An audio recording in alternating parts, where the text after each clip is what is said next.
Good morning everyone, कैसे हो आप सब। होप सो कि अच्छे होंगे एंड आपकी प्रिपरेशन अच्छी चल रही होगी। तो ये to do list for banking है। ये आपको पता है कि एसबीआई पीओ और आईबीपीएस पीओ के लिए टू डू लिस्ट है। आज डेट है 30 यानी कि 30 तारीख है। ठीक है, तो हम देखते हैं कि हमें क्या पढ़ना है। आपको पता है कि हम सारे सब्जेक्ट जो है वो डेली पढ़ते हैं और पढ़ने भी चाहिए क्योंकि बैंकिंग की रिक्वायरमेंट यही है। ठीक है, तो क्वांट है, रीजनिंग है और इंग्लिश है, बैंकिंग अवेयरनेस है। ठीक है, ये हमें डेली पढ़ने हैं। इसके बाद यहाँ पर हम बात करते हैं कि क्या हमें रीजनिंग में क्या करना है। तो रीजनिंग में हमें सबसे पहले रीजनिंग है। रीजनिंग में हमें करना है सैलोगिज्म 20 question, inequality 20 question, coding decoding के 2 सेट करने हैं। ठीक है, क्योंकि आपको पता है कोडिंग डिकोडिंग बहुत इंपॉर्टेंट है, इनक्वालिटी और सैलोगिज्म। ठीक है, पजल 10 सेट करनी है क्योंकि पजल का बहुत ही ज़्यादा वेटेज है, तो आपको बहुत जरूरी करनी होगी, वेरिएबल वाली करनी होगी। ठीक है, और सेक्शनल मॉक लगाना है, बहुत इंपॉर्टेंट है। ठीक है, तो अब हम बात करते हैं कि हमें आज कौन सा मॉक लगाना है। तो मॉक हमें लगाना है क्योंकि आपको पता है एक तो एसबीआई पीओ लगाना है, आईबीपीएस पीओ लगाना है। एसबीआई पीओ के आप लगा सकते हो 2 मॉक। एसबीआई पीओ वाले जिन्होंने भी एसबीआई पीओ को एग्जाम देना है वो लगा सकते हैं 2 मॉक। क्योंकि 2 मॉक इसलिए लगा सकते हैं क्योंकि अभी आपको पता है कि आज जो है 30 हो गई है। ठीक है, 2-3 दिन बाद जो है 3 दिन बाद 3 डेज बचे हैं पेपर को। तो ये जो पेपर को बचे हैं इसमें आप सिर्फ क्या कर सकते हो, मॉक ही तो लगा सकते हो। आप अच्छे से मॉक लगाओ और एनालिसिस करो। ठीक है, जितना ज़्यादा एनालिसिस कर सकते हो उतना ज़्यादा एनालिसिस करो और अच्छे से मॉक लगाओ, बस और कुछ नहीं करना है। एसबीआई पीओ वालों को, आईबीपीएस पीओ के लिए भी टाइम है, तो वो मॉक भी लगाएं और प्रैक्टिस भी करें। ठीक है, ज़्यादा ज़्यादा प्रैक्टिस भी करें। तो इसलिए आप क्वांट में क्या करना है, क्वांट में हमें करना है कि क्यूब स्क्वायर टेबल परसेंटेज, ये तो सब आपको करना है। अप्रॉक्सीमेशन के 30 क्वेश्चन लगाने हैं। ये जो है एसबीआई पीओ वाले भी लगा सकते हैं क्योंकि आपको पता है कि 5 नंबर के जो है वो आते हैं, तो आपको करना पड़ेगा ताकि 5 नंबर एसबीआई पीओ में बहुत बड़ी बात होती है, एक एक नंबर भी। ठीक है, अर्थमेटिक की बात करते हैं। अर्थमेटिक में आपको करने हैं 10 क्वेश्चन। ठीक है, पार्टनरशिप के 10 क्वेश्चन करने हैं, बॉट एंड स्ट्रीम के 10 क्वेश्चन करने हैं। और डीआई की बात करते हैं जो कि बहुत ही इंपॉर्टेंट है। डबल पाई चार्ट 5 सेट है, टेबल चार्ट है 5 सेट है, केसलेट 2 सेट है। ये आपको बहुत जरूरी करनी है, केसलेट भी और ये भी। ठीक है, इनको करके और अगर मॉक में जब आप लगाते हो तब भी अच्छे से एनालिसिस किया करो कि क्यों नहीं बन पाई, कैसे कैसे होती है। ठीक है, अच्छे से बनाने की कोशिश किया करो, एकदम से छोड़ा मत करो। इसके बाद में बात करते हैं हमें कि इंग्लिश में हमें क्या करना है। इंग्लिश में हमें करना है रीडिंग करनी है सेल्फ। ठीक है, और सेक्शनल मॉक तो बहुत जरूरी है, तो लगाना ही लगाना है। इसके बाद वोकैब रिवाइज करनी है। ठीक है, एडिटोरियल करना है और आरसी वर्गीता सर की कर लेनी है। ठीक है, आपको पता है कि यूट्यूब पे आरसी डेली होती है। ठीक है, ये आपको करनी है।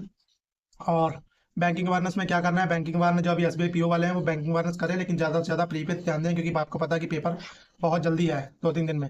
आरबीआई सर का बड़ा लेक्चर करना है जो भी 15-20 मिनट का रहता है। ठीक है, ये करना है, गवर्नमेंट स्कीम है, बहुत जरूरी है। ठीक है, ये भी अभी आपको रिवाइज थोड़ा थोड़ा करते रहो, 15-20 मिनट रिवाइज कर लो और आपका ये काम हो जाएगा। ठीक है, तो अच्छे से काम करना है क्योंकि जो एसबीआई पीओ और आईबीपीएस पीओ का पेपर, एसबीआई पीओ का कुछ ही दिन में पेपर है। तो बस आपको फटाफट कुछ नहीं करना, अच्छे से मॉक लगाने, जितने मॉक लगा सकते हो मॉक लगा के एनालिसिस करो। ठीक है, मॉक लगा के बस एनालिसिस करना और कुछ नहीं करना है। अच्छे से यही प्रैक्टिस करनी है, पैनिक नहीं होना है, आराम से अच्छा पेपर हो जाएगा। ठीक है, नंबर को मत देखो, सिर्फ मॉक लगाओ और गलतियां देखो कि कहाँ गलतियां हो रही हैं। ठीक है, तो आज की ये सारी आपकी टू डू लिस्ट है। ठीक है, अच्छे से कंप्लीट करनी है क्योंकि पढ़ना बहुत जरूरी है हमारे करियर को आगे बढ़ाने के लिए। ठीक है, तो कंप्लीट करो टू डू लिस्ट और चैनल बैंकिंग सब्सक्राइब करो। Thank you so much, subscribe करो एचएस कंपटीशन फॉर बैंकिंग। ठीक है, और एक जरूरी इंपॉर्टेंट सूचना ये है कि आपको डेली मिलने वाले हैं बैंकिंग अवेयरनेस के एमसीक्यूज यूट्यूब पे, क्योंकि आपको पता है कि एमसीक्यू जो है बहुत इंपॉर्टेंट है। बैंकिंग अवेयरनेस के एमसीक्यू डेली मिलते भी नहीं है, कहीं नहीं मिलते हैं। ठीक है, तो आपकी रिवीजन भी नहीं हो पाती है। तो इसलिए हमने डिसाइड किया कि आपको 30 जो है 30 टॉप एमसीक्यू डेली मिलेंगे। ठीक है, तो ये आपके स्टार्ट होने वाले हैं 1 अगस्त से। 1 अगस्त से आपको मिलने वाले हैं डेली लाइव। ठीक है, और ओनली यूट्यूब चैनल पर एचएस कंपटीशन फॉर बैंकिंग। ठीक है, आपको मिलने वाले हैं 9:30 बजे, आपको मिलेगा 9:30 पे आपको यूट्यूब पे लाइव मिलेंगे रात को। ठीक है, 1 अगस्त से ये स्टार्ट होने वाला है। इसमें आपको जैसे आज है 1 तारीख को मिलेगा आपको पहले bank and establishment date headquarter. ठीक है, ये मिलने वाला है। उसके बाद में ऐसे पूरा सिलेबस आपका जो है इसमें आ जाएगा और इसमें करंट अफेयर्स भी इंक्लूड होगा। ठीक है, तो ये सारे एग्जाम के लिए कवर होगा, एसबीआई या आरबीआई या आईबीपीएस है। ठीक है, ये सभी जो जितने भी एग्जाम होते हैं उनके लिए बैंकिंग अवेयरनेस का काम होगा और करंट अफेयर्स भी आपको मिलेंगे। और उसके बाद में जो है मैराथन भी हुआ करेगा। ठीक है, वीक के बाद में, 1 वीक होने के बाद में मैराथन हुआ करेगा, जितने सारे रिवाइज हो जाया करेगा। ठीक है, तो रिवीजन बहुत जरूरी है, तो रिवाइज करना बहुत जरूरी है। छोटे छोटे क्वेश्चन से आपको सारे जो प्रॉब्लम होगी वो डाउट आपके सॉल्व हो जाएंगे और अच्छे से आप डेली अगर ये एमसीक्यू करते हो तो आपका बहुत ज़्यादा हो जाएगा, क्योंकि मेंस के लिए बहुत इंपॉर्टेंट है। मेंस में यही स्कोरिंग होता है, बस और कुछ स्कोरिंग नहीं होता, यही स्कोरिंग होता है। तो इसलिए आपको अच्छे से काम करना ही पड़ेगा, नो डाउट है इस पर। ठीक है, तो 1 तारीख को जो है वो शाम को 1 अगस्त को 9:30 बजे जरूर जुड़ना। ठीक है, किस पे, एचएस कंपटीशन फॉर बैंकिंग। ठीक है, यूट्यूब चैनल पर।